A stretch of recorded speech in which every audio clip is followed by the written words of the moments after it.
तो आज हमारे पास आंवला, हाँ वही इंडियन गूसबेरी, उस पर एक दस्तावेज है और हम देखने वाले हैं कि इसमें सेहत से जुड़ी क्या जानकारी है ना? जी बिल्कुल। कोशिश करेंगे समझने की कि ये दस्तावेज क्या कहता है आंवला के बारे में।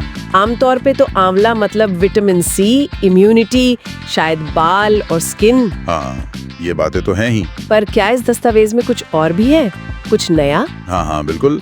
विटामिन सी और इम्यूनिटी वाली बात तो ये दस्तावेज भी मानता है, और पाचन के लिए फाइबर और एंटी एसिड गुणों का जिक्र भी है, पर इसमें ना कुछ और फायदों पर ज्यादा जोर दिया गया है। अच्छा, जैसे कि क्या खास है? जैसे ब्लड शुगर को कंट्रोल करने में इसकी भूमिका, मतलब डायबिटीज मैनेजमेंट में शायद मदद कर सकता है। ओह, ये तो महत्वपूर्ण है। हाँ, और कोलेस्ट्रॉल कम करके दिल की सेहत के लिए भी अच्छा बताया गया। कोलेस्ट्रॉल भी?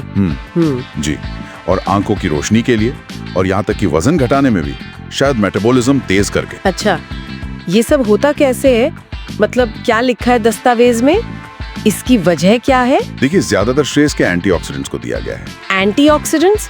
हाँ, सुना इनके बारे में। जी, ये वो तत्व हैं जो शरीर में फ्री रेडिकल से लड़ते हैं, मतलब वो हानिकारक कण जो कोशिकाओं को नुकसान पहुंचाते हैं ना। हाँ। तो ये एंटीऑक्सीडेंट्स उनसे बचाव करते हैं। दस्तावेज तो यहाँ तक इशारा करता है कि शायद इनमें कैंसर रोधी गुण भी हो सकते हैं इन्हीं एंटीऑक्सीडेंट्स की वजह से। अरे वाह, ये तो वाकई काफी गंभीर फायदे लग रहे हैं, खासकर ये ब्लड शुगर और कोलेस्ट्रॉल वाला पॉइंट। जी, लेकिन भाई, हर चीज के दो पहलू होते हैं, कुछ नुकसान या सावधानियां भी होंगी। बिल्कुल सही कहा आपने। कोई भी चीज जरूरत से ज्यादा ठीक नहीं। दस्तावेज कहता है कि बहुत ज्यादा आंवला खा लिया तो पेट गड़बड़ हो सकता है, जैसे दस्त वगैरह। हाँ, दस्त या पेट में दर्द, और इसकी तासीर ठंडी बताई है, तो कुछ लोगों को खासकर ठंड के मौसम में ज्यादा खाने से सर्दी जुकाम बढ़ सकता है। ये तो चलो ठीक है, ध्यान रखने वाली बातें।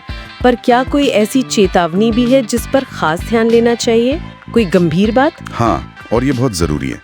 दो खास चेतावनियां हैं इस दस्तावेज में। बताइए। पहली तो ये कि जो लोग खून पतला करने की दवाएं ले रहे हैं, मतलब ब्लड थिनर्स, हाँ, उन्हें डॉक्टर से पूछे बिना आंवला नहीं लेना चाहिए, क्योंकि जानकारी ये कहती है कि आंवला भी खून को कुछ हद तक पतला कर सकता है। ओहो, तो दवा के साथ मिलकर दिक्कत हो सकती है। बिल्कुल, डबल असर हो सकता है, जो ठीक नहीं।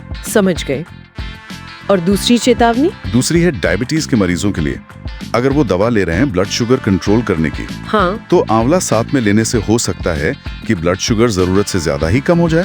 अच्छा, जिसे हाइपोग्लाइसीमिया कहते हैं। जी वही, और ये खतरनाक हो सकता है। तो यहाँ भी डॉक्टरी सलाह के बिना इसे दवा के साथ नहीं लेना चाहिए। ये दस्तावेज की सबसे अहम चेतावनियों में से है। ये जानना तो वाकई बहुत जरूरी था।